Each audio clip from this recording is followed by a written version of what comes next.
নমস্কার, আমি তানিয়া, ট্যারোট এবং অ্যাস্ট্রো স্পেশালিস্ট। বর্তমানে তোমরা যারা ডিস্টেন্স রিলেশনশিপ মেনটেন করছো তাদের লাইফে বা তোমাদের পার্টনার কী ভাবছে তোমাদের সম্পর্কে বা কেন হচ্ছে এরকম সেটা নিয়ে আলোচনা করব। তো তোমাদের কিন্তু এই দুটো কার্ড বেরিয়েছে।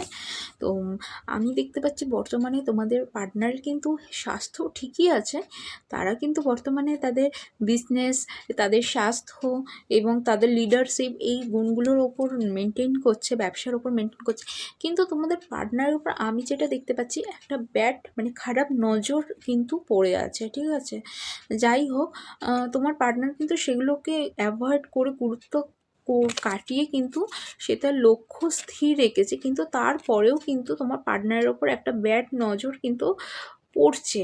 তো সেটা কিন্তু যত তাড়াতাড়ি সম্ভব তোমাদের স্পেল আউট করতে হবে। আর তোমাদের পার্টনার যথেষ্ট পরিমাণ হার্ডওয়ার্ক করছে এবং তোমার সাথেও রিলেশনশিপও